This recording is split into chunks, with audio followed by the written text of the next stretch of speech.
Hey guys, it's Winnie and today I'm doing my first impression review of the new L'Oreal True Match Lumi Cushion Foundation, and I mentioned this product in my latest What's New at the Drugstore haul, and I will link that down below. But you guys really wanted to see a review of this product. I came across this a couple days ago from Bed Bath & Beyond for about $12, and I really wanted to pick it up to try because I really haven't seen a lot of foundation products packaged like this. So I was kind of excited to see this, and I was curious about how it would work out. And I have tried the one from Laneige, which is packaged very similarly. My skin right now is more on the dry combo side. With the weather getting kind of cold outside, my skin is a little bit dry in some areas and it does get a little bit patchy, but for the most part I get a little oily on my forehead, in between my brows, and just right here. But the True Match Lumi foundation is supposed to give you kind of a dewy look, so I think this will work out for dry combo skin or dry skin. And just really quick, this product claims to be a buildable luminous foundation, and there are 3 steps on the back of the packaging that explain how to use this product. But it says it's a liquid foundation in a cushion. When you open it up, it opens like a compact. There is a mirror on the side, which is really handy, and then you see a little cushion puff, I guess, and it's kind of small, but it's big enough to cover the areas on your face, and there's like a little tray for it. You lift up that tray and underneath is the actual product.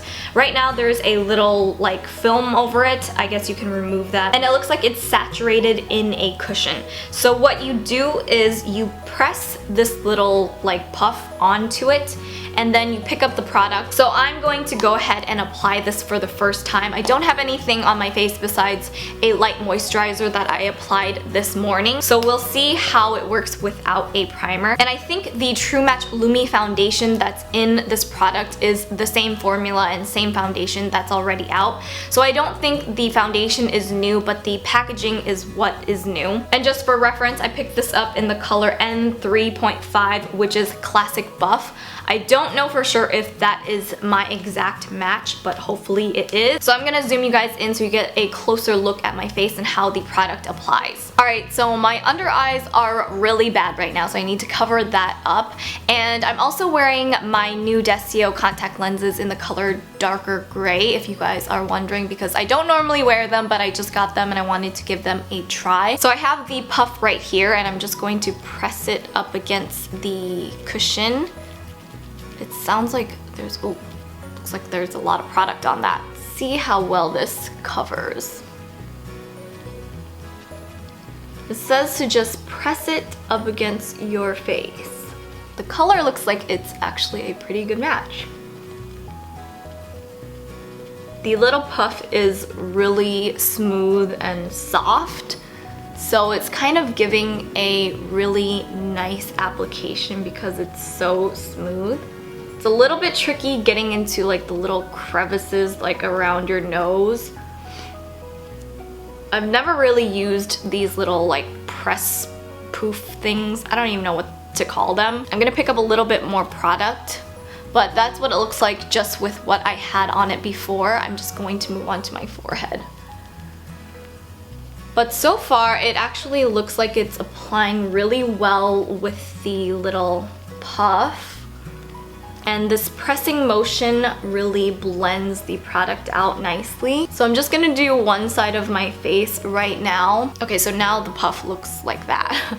That's kind of why I don't really like these things, because they start to look really dingy after a while. So, and compared to the side with no foundation, you can see it has covered up a little bit of my dark circles and just like my little blemishes and stuff. So I think the coverage for it being the first thin layer, it's done a pretty good job. I'm going to go over it one more time to see how it builds up.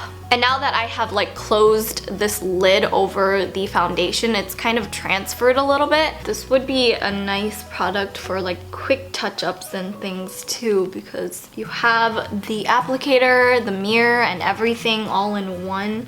So that is kind of handy. I could see this being a nice product to travel with, because you don't have to worry about, you know, the container of foundation exploding or spilling. So that is 2 layers of the foundation on this side, and then no foundation on this side. So Dark circles, pretty well covered.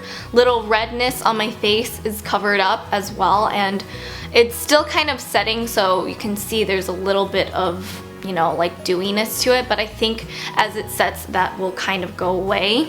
So I'm just gonna let this set, and I'm going to apply it to the rest of my face, and I'm going to finish up my makeup and I'll come back. Okay guys, so I finished up the rest of my makeup. I actually used the new L'Oreal Pro Contour palette. I used concealer to just conceal my under eyes a little bit more. It's 11:40 right now, so I'll wear this for a couple of hours and I'll check back in with you guys. Okay, I'm back now and it's 2:15 p.m. so it's been like a little over 2 hours since I've had the foundation on, and from afar you can't really tell that there's a difference or anything. I think it looks pretty good, but I'm just going to zoom you guys in a little bit closer. So up close, I don't know if you guys can see really well because of the lighting from the window, but my T-zone right here and right here, it's gotten to be a little bit oily. You can kind of see like it's a little bit shiny just right there, and I actually started noticing this maybe like an hour ago, so it wasn't really that long after I applied it. I'm not going to touch up or anything though, because I want to see in the end how the foundation looks on my face. Alright guys, so now it's about 6 p.m. in the evening, and I'm sure you can tell the lighting has changed, and I do have my ring light in front of me so you guys can see the foundation on my skin, but I have worn the foundation now for a total of almost 7 hours. So looking at it up close, I still think everything looks pretty decent. You definitely see a little bit of shine here in my T-zone, which I mentioned earlier on, and I don't think that's gotten any worse. I feel like it's about the same, and I honestly really like the way it looks, and even the dryness on my face, like around here, it's not emphasized by this foundation because it gives you a more dewy and natural finish. So I do like that a lot, and the coverage is really nice. You can definitely build it up to a medium coverage or wear it lighter depending on what you want. I love the packaging for this because you have full control of how much product you want to apply with this little poof, and you definitely don't get that kind of control with the foundation, which just comes in a pump, because whatever comes out of the pump is what you have to use, which sometimes it dispenses too much or too little. And the pump bottle formulation of this has SPF 20 in it, which I did not notice any SPF in the cushion. You do get a little less product in the cushion. You get 0.51 fluid ounces, whereas in the pump you get 1 fluid ounce. But again, the convenience of having the actual foundation, the applicator, and a mirror all in one, I think is really handy, and I love this packaging. I really hope that more drugstore foundations go for this kind of packaging. So all in all, if you like the True Match Lumi foundation, you will like this product. It's just the same foundation packaged differently, which I am a huge fan of. I think it's really smart and convenient, but this is definitely going to be a foundation I bring with me when I travel and whatnot. So those are all of my thoughts for this True Match Lumi Cushion Foundation. I hope you guys enjoyed this really quick first impression review video for this product. Thank you guys for requesting it. Leave me a comment down below if you guys have any other requests for what's new at the drugstore. And don't forget to keep up with my Vlogmas vlogs, which I will link down below, and you can find me on my Twitter, Facebook, and Instagram, which is also linked down there for you. And I will see you guys in my next one. Bye.